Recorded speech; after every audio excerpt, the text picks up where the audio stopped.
Jesus commented about our faith too. And the last one will be with the widow of Zarephath. But when we will cover the widows of Zarephath when we are covering another subject matter. And that subject matter is on giving. We will deal with that on later on. So for today we bring up to a close on our study on the issue of faith. And we will title today's message, A Mother's Love. Because the love of a mother is so deep that there's nothing in this world that can explain it. The love of a mother is so profoundly deep. It was illustrated by a show I watched once. And it's amazing that even the love animals have towards their loved one is that profound too. There was this show, it was the migration of the wildebeest in the desert, in the Zambezi region in Africa. And the wildebeest, they migrate according to the season. And for them, when the rainy season starts, they have to cross the Zambezi River. And the Zambezi River is filled with crocodiles. And the crocodile has been starving all season long. So whenever the wildebeest are crossing, that's when the crocodile have a feast fest. So they were showing how they crossed the river successfully. And while they were crossing, hundreds of them, if not thousands of the wildebeest were killed. But there was this wildebeest young one that was trapped on the other side of the river. Everybody crossed except this one. And by the time everybody crossed, he crossed on the wrong path. And he discovered that he has lost contact with his mom. And we're talking about 1 million wildebeest. And he was stranded on that side. And he just kept going around and going around. When the mother discovered on the other side, where she was safe, that the younger one was missing, she has to make a decision. And she decided, and you know how these camera people, they follow the animal, they follow that mom. The mom was on the other side where she was safe and secure. Now she has to make up her mind. Will she confront this danger of this crocodile-infested river and risk her life to cross over to go and look for the young one, even though she's not sure where she is? But the bellowing of the younger one, she could hear it. So it attracted her that the younger one must have failed to cross with every other one. It's not there. It's somewhere on the other side. And they follow this wild wildebeest, and they show how he swam across that Zambezi River.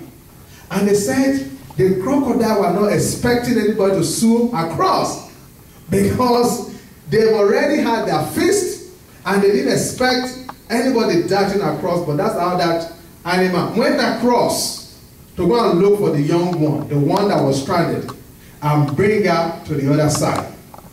They show in life situations when the professor, and this ties into what we're going to speak about today. We are speaking about the love of a mother, the faith that the love of a mother compels her to display. But we want to tie that subject matter in with your emotional content. I read a book about 10, 12 years ago that what determines that you succeed in life is not your IQ.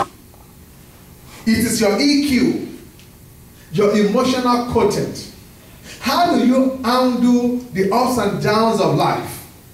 How do you handle the blind side when life blindsides you, when something happens to you that you never planned for, you never anticipate happen, how do you respond? Do you respond or you react? We will cover the difference between responding and reacting. And we will use the story of this woman to illustrate that. But the love of a mother was shown so acutely by a man who has one of the highest IQ in American history. They call him the Unibomber. This man was almost a genius. He was a professor at one of these colleges. And for some strange reason, he got frustrated with society and decided to pull out from being a lecturer in one of the colleges and went and lived in the wood in, I don't know if it's in Denver area or one of those northern region of the country. And he would make bomb packages and send it to other college professors. He actually succeeded in killing maybe 2 people and wounding maybe 5, I'm not sure now. And then he wrote a manifesto and said they should publish it or else he would keep on sending bombs. And when they published, I think it's LA Times that published the manifesto of the Unibomber. When his junior brother, and the FBI have no idea who was sending these bomb packages. But when they published it, his junior brother was lost contact with him, read it, and said, "This is the writing of my brother." And he went to the FBI and told them, "I can help you crack this case." And they said, "Really?" He said, "Yes." But he said only on one condition. And the condition is that if what the person I suspect is the culprit here, happens to be the culprit, you will not kill him. You might give him life sentence, but you will not kill him. They say, "We agree." He told them it's his brother. "I believe this is my brother's writing." And they went there and they found his brother. And he was living in a shack in the wood with no plumbing, with no heat, no electricity. A man who has one of the highest IQ, but has very little emotional content to go with the vicissitude of life. Life will knock you down, but are you willing to get back up? It depends on how emotionally strong and equipped you are. Whatever happens to him, he couldn't handle it, and he just went the wrong way. So they got outside his house, found some pre-packed bomb that he was ready to send, and they arrested him. He's on life sentence now in Denver, Colorado. They sentenced him. But I set up that story to tell you that the love of a mom, when everybody decided this man, who was a menace to society, when they were sentencing him, guess who was on the front seat? His mother. The love of a mother is so strong that if the whole world denied the child for the thing the child has done, no matter how heinous the thing is, more often than not, the mom will say, "I don't approve of what my child did, but that's my child." So here, in this book of Mark, we are being introduced to the story of a mom. And the story starts out very profoundly. The story is written about you in Matthew, I believe, chapter 15, from verse 20. In Matthew chapter 15, let me make sure. Yeah, I believe so. Matthew 15 from verse 21. So we will use the two stories together. In Matthew 15 chapter 21, what happened is that the Bible tells us the reason. What happened in Matthew chapter 15 before that woman was introduced to us was that in Matthew chapter 14 was when Herod beheaded John the Baptist. When Herod beheaded John the Baptist, Matthew 14 chapter 13 states, when Jesus heard that John the Baptist had been beheaded, he departed from there by boat to a deserted place by himself. So Jesus was a man who wanted to mourn the death of his cousin. So Jesus left for a quiet place to be by himself because he had just lost a loved one. That was the reason why he went away.